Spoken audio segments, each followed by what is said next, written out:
Welcome to Grit and Gravitas with Ann and Annie, bringing you savvy, spirited stories of success. We're excited to deliver 30 minutes of inspiration, impact, and goodness.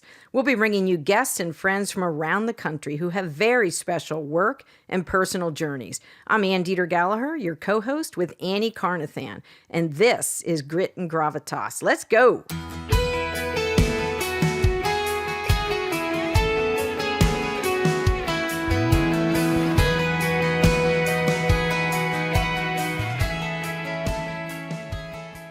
Annie Carnathan, all things have to come to an end in different versions. Oh, you made my heart stop. I know. This is, so kind of cool. Shout out to us. This is episode 86, and it will end 2024. So that's 4 years.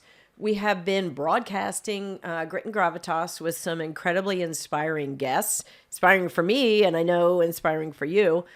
And we have learned a lot along the way. We have some exciting news for 2025 too. Unbelievable, exciting news, which so we're going to unwrap for our guests, previous guests first. Yes. We're going to ramp up in 2025. But I thought we just, this is episode 86, episode 85. We had 3 amazing young ladies on, which are all top tier talent at Universal Media Incorporated, which you are CEO of. And we were excited to have the next generation in the podcast studio. And obviously they're so meaningful to you and the success of your business. But we featured them for the holiday edition, which was very nice. And one, Nicole Dean, who's one of your rock stars, grew up down the street. So she grew up with my 3 sons. And so I know Nicole for a long time and lucky you to have her. Amen. But we ended our episode with a question that I want us to pick up and spend a little more time digging into. And my question was, what do you want to put down as we close out 2024, and what do you want to pick up in 2025? What are some changes either on the personal work-life balance spectrum, or with you and Robin Walker, or you in a career? Let's talk through what are some things that we personally are going to do. So I'm not going to say New Year's resolutions, but just life changes, if you would. So have you thought about that at all? As is this show. That would be not a deep dive. Emphatically, yes, I've thought about it. And here's the collision. And it was when I transitioned from president CEO to CEO. And what that meant for me moving forward. Okay. And I will speak, always from my heart and transparently. It's been extraordinarily difficult. So you put down one title is what you put down. And what did you pick up? Put down the day-to-day. Put down... So you're a little far removed. Put down sort of the fundamental ways in how the company runs. Okay. So a different business model. Just a sort of refreshed in a different set of eyes for someone the desert, like there's this war, right? Because I'm always seeing both sides extremely well. I think that's part of my gift. When it's me, it's just sort of. So you say both sides of what? What? I understand how someone new would want to change a lot of things. Oh, sure. But I think it's a work in progress to not take that personally. Oh. That I want this to be this way. It wasn't really that great that way. But you're really good. I think one of what you would encourage people to pick up is you don't really go deep in the emotional realm. I mean, you're able to, maybe that's why you're at the level you're at. You're able to make decisions because they're the best decisions. And I don't think you don't really go deep in taking things too personally, do you? Not on the surface. Okay, so then there's a so then there's a secret there. So we've talked about this. Yeah. I think as women, just more emotional, more surface emotion, more nurturing, more need to be needed. And I believe as I continue to unpack this, and it's much better now because I changed 100% of my perspective of here's what I know has to happen. Okay. And I'm not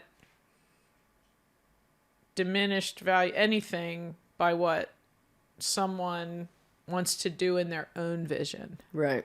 Right? But it's sort of like, oh, somebody wants to adopt my baby. I've had my baby for 13 years, right?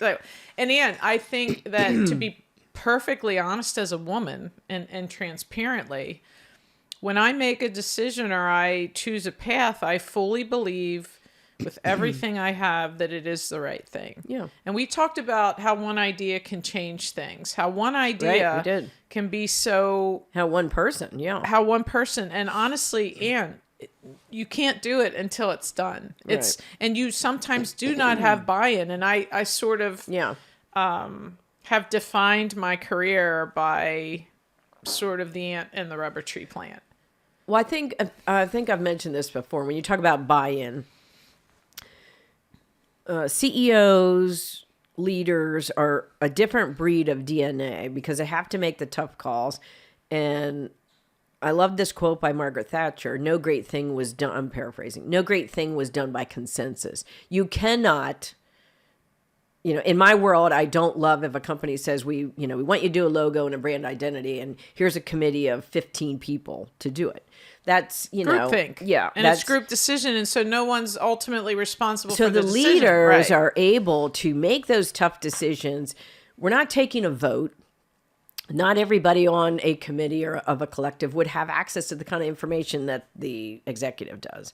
So you research everything, you take it all into consideration, and you make the decision to lead the company forward, for better or for worse. And you pivot, which you've done remarkably well during COVID. You pivot where you need to pivot.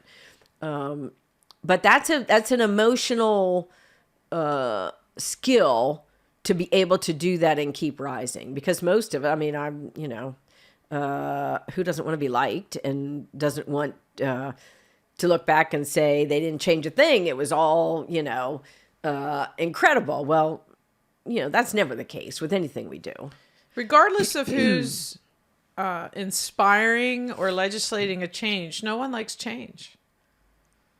And for the most part, I think in unpacking this for, since May 1 is that it just caught me off guard. Because how you would respond, how I would respond, what my lens would be like. Yeah. How, to the point we make often, how could I have known what I didn't know? I didn't know. Yeah. And so then when you're learning on the fly, and what a learning experience, because I think the ultimate irony, we talked a little bit about this, is my duty, my absolute duty to Universal Media is to make myself replaceable, is to absolutely, when my days are done, which I really hope isn't for a long time, but the bottom line is you're preparing your replacement. And to seamlessly say, right, finger in the glass of water, pull it out, just fine. So there's this dual mission where you are proud, where you would do anything to help them, where you feel deeply. Right. And it isn't personal. In no way is it anything other than here's our new vision. Here are decisions we're going to make that you might not necessarily agree with. No, I don't. Right? But having Faith, Yeah. by definition, is total trust and confidence in someone or something. Yeah. And you either have it or you don't. And you have to look back and you have to really dig deep and say, you know what? There's something more for me to do that's going to help us tremendously. Right. What is that pivot? Because you know what, Ann? It's a big one.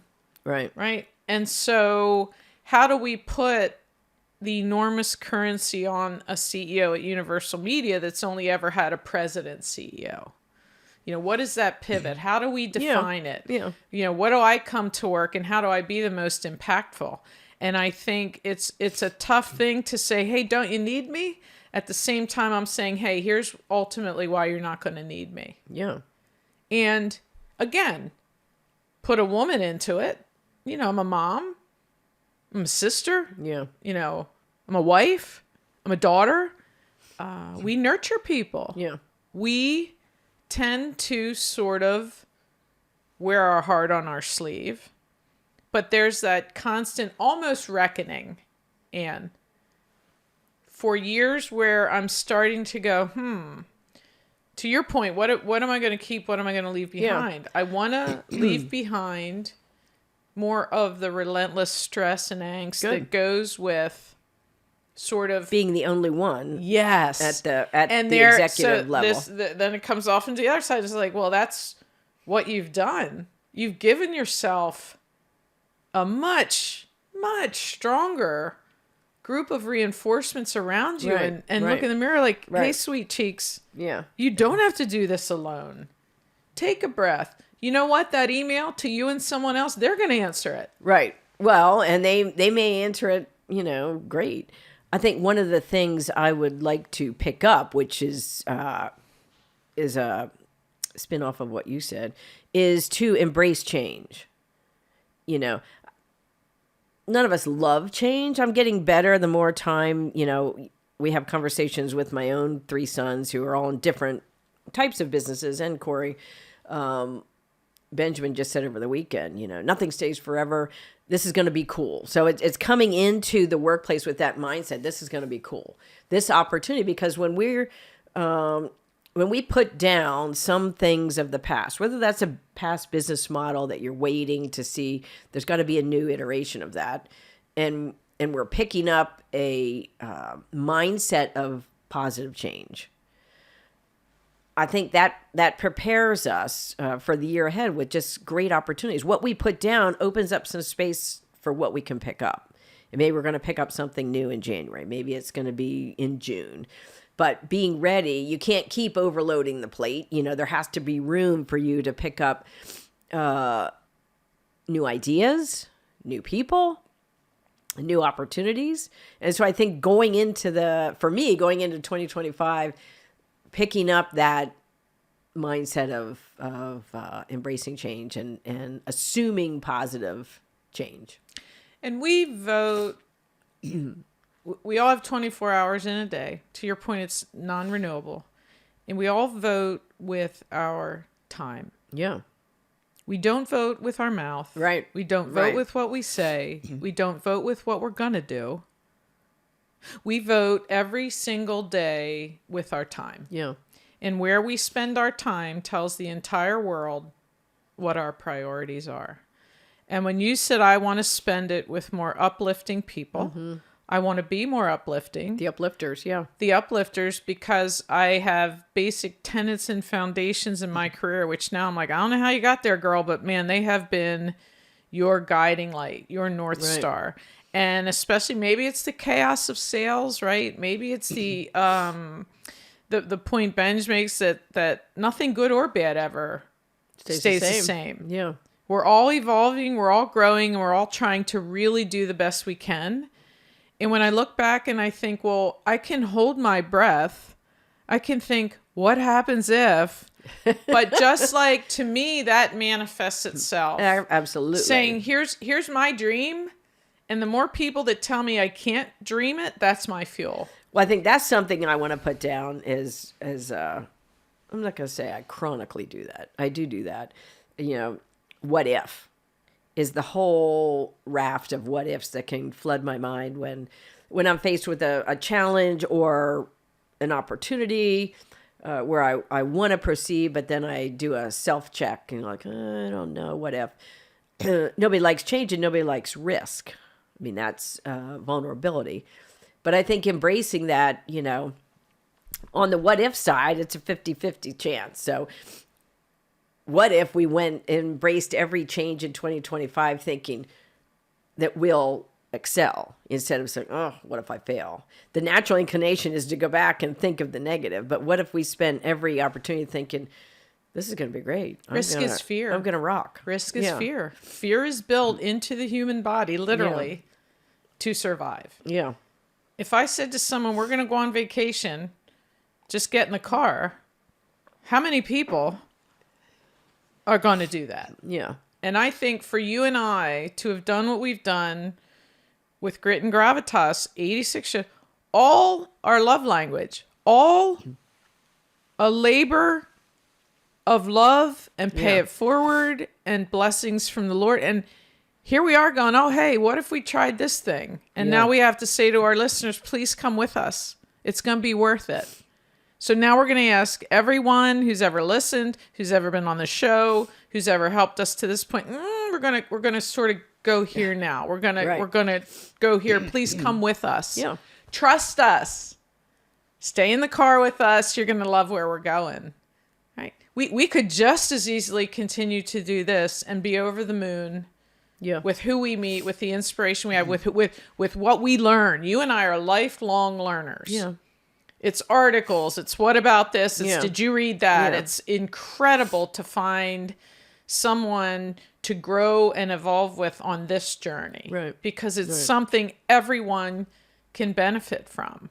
And my sense of risk, everything evolves into, for me, it's 100% to me about life of how do we react to what happens? Because we have contingencies. Right. If we lose a tier 1 account, if we lose a tier 2 account, if we lose a tier 3 account. But on the other side of the ledger, here's everything that's pending. Here's 3 tier 1s, here's 4 tier 2s, and here's 7 tier 4s. So you add salespeople, you have to add... So I believe that's how fair and balanced I am. I continually am tortured by both sides. That's a strong word. Well, because sometimes you just want to be this to be this. Yeah. And you don't necessarily want to see both sides. And I think the inclination for me, for someone new in leadership or taking this enormous company and now evolving it and next leveling it is, ooh, what about that pothole? What about that cliff? Ooh, if you do this, that... And then I'm thinking, that's not even who I am. Yeah. That's being an Eeyore. And I'm not an Eeyore. I'm Tigger. Yeah. Right? And so, but I constantly have to fight that. I think we constantly have to fight who we are every day because that's the built-in part of us. And we have to sort of shape-shift it to work the best that we can in the moment with those foundational aspects. That's why it never ends. Yeah. It's to me. And so, but that's a lot of work in 6 months to get to where it was 100% my attitude. Yeah. My POV, the intentions with which I am looking at the people now, making decisions I used to make. And, okay. In that light. Right. Well, you can see 100% different opportunities, potential. Here's what I'm going to go do. Embrace the change. Right? And by the way, I want to do that here. And here's a bunch of other things that we can do. Here's what we can do with the show now, which is it's a pivot, but it's a whole other level of responsibility and potential inspiration. Yeah. But that's a battle. So what do I want to leave behind? I want to leave behind that more of the angst and the stress. Like, I just want to enjoy people. Well, and that that's a huge business vitamin. Pick your people, make intentional choices of who you spend time with. Are they Eeyores? So then maybe think, okay, that's not the best. And we love Eeyore, right? Eeyore has a place. He's lovable. Like, but we understand what and who that is. I think find the uplifters. And I've toyed, Annie, with even titling my third book, Find the Uplifters. Because it's so important in your own growth and success. No one does that alone. But who the 5 people you spend the most time with are going to define you. Yeah. Whether you want and so if those are people, just in ordinary terms, if those are people that exercise, if they like to hike, if they like to smoke, if they like to drink too much on the weekend, those are traits that are so easy to absorb because your sphere is everybody else. Well, so-and-so's doing this is all good. Then when you can step back and think, I need to spend more time doing this or changing some of my behaviors. Spending time with people who are lifelong learners, who appreciate that, who can have conversations like, well, send me articles. I read this and this would be awesome for, maybe it's an article on AI and PR and challenging each other in the most positive way. And we talked about with some of your team members, surround yourself with friends who are truth tellers, who remind you. I think the one young lady was talking about anxiety, but having a friend who says, you're really spending an outsized amount of emotional, energy on this that might not serve you well. That may or may not even exist. Yeah, exactly. Only in your mind. and having someone who can say, who can be a guardrail for you, who can say, that's, I have that with Corey all the time. We are so polar opposite on how we see things. It's a monumental blessing to me. I will go A to Z in the blink of an eye, and he'll say, well, hon, how do you even think of that? And it's a good check and balance ballast for me. Like, absolutely. Oh, shoot, there's a different point of view, and I'm probably spending too much time thinking about something that will never happen. And if it does, I'll be equipped to deal with it. That kind of a conversation. So finding the uplifters, is something I want to pick up. But being an uplifter is also something I want to pick up. So two things that, so I'm an early bird, right? And even if it's 5:15. Are you like, before 6 a.m.? Oh, yeah, plenty of people. Well, so I would say like 5 primary people early birds. So you and I start this morning at, I don't even know what, but it was early. Right. I know on my team who's an early birder. And that's currency for me. Like, that's my go time. Right. So even if I'm out, like, I can get a text, I can get it'll read it to me. On your walks. Right. Can it wait to call, Right. And that's your tribe. Yeah. That's sort of knowing who to go to for what, when. Right. And that's now my personal board of directors. And that tribe can change. You're going to meet new people in your new role. You're going to meet, you might have time now to do more professional organizational investments, seek more board opportunities. And so your tribe is going to change. I think our tribes evolve. But and I think you're going to impact a lot more people. I think so too.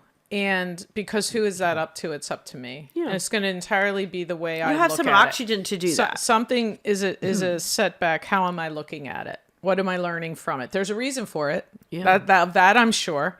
Because the bigger you risk, the bigger the reward, but the bigger the setback.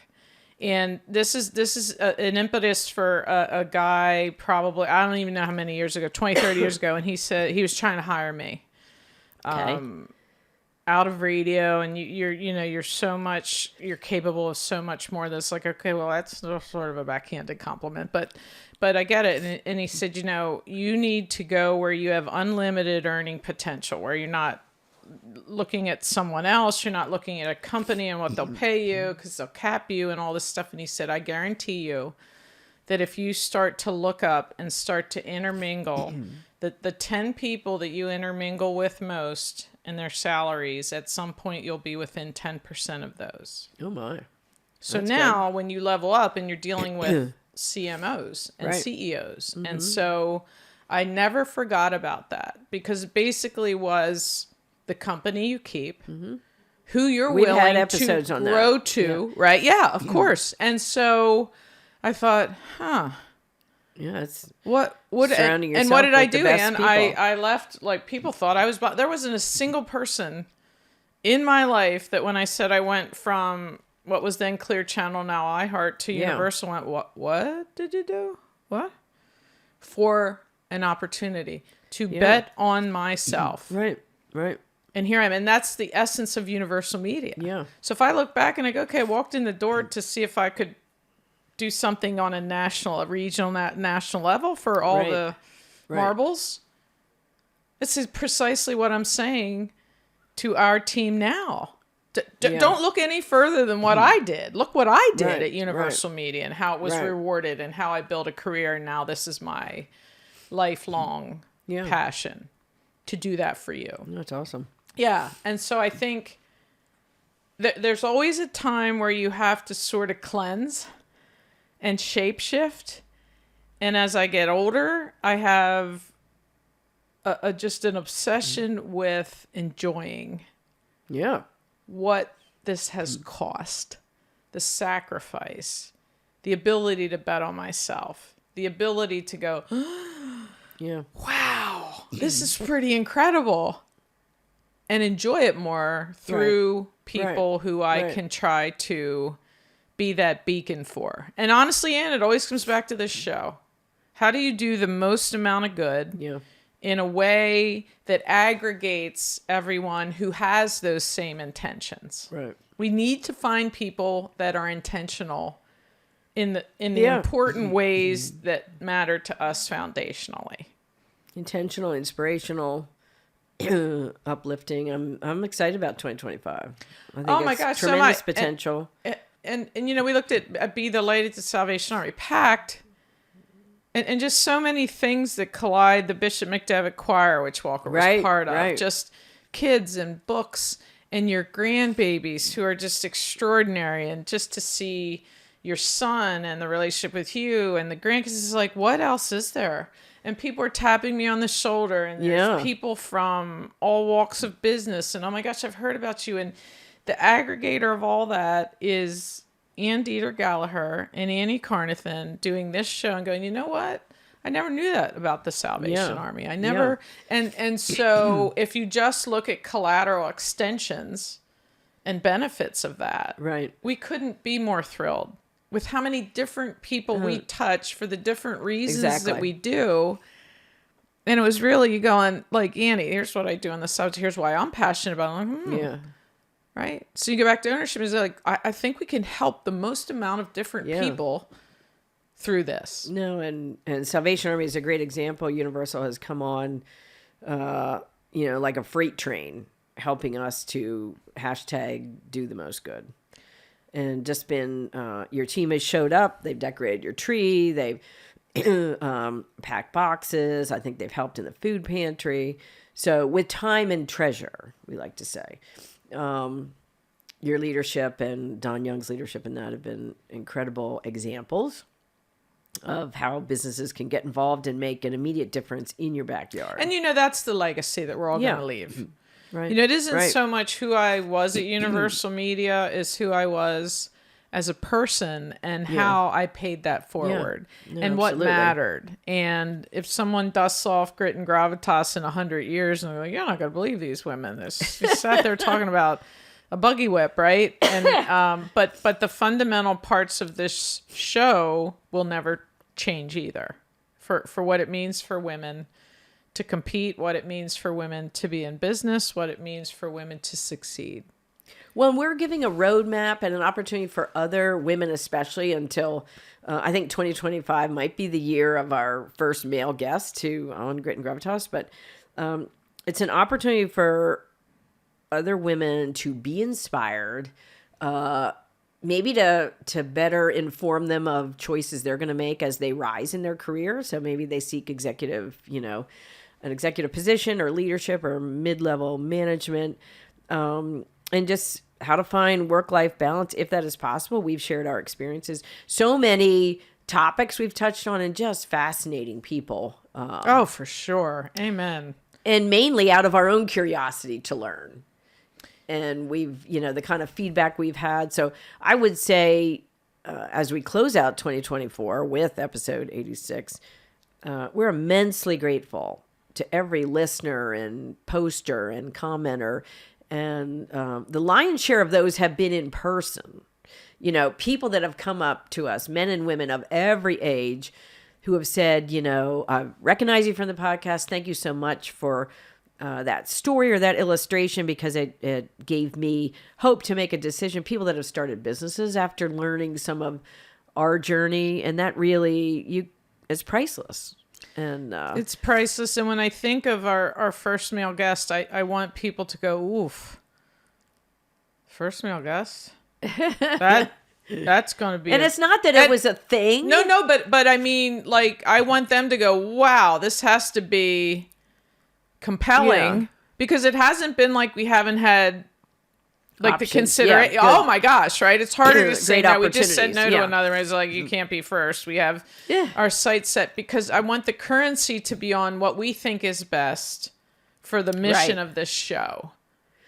And as we close out, so exciting. As we close out the year, one of the really surprising outgrowths of the podcast we've learned is that every year, so this is year 4, we have a Grit and Gravitas holiday reception.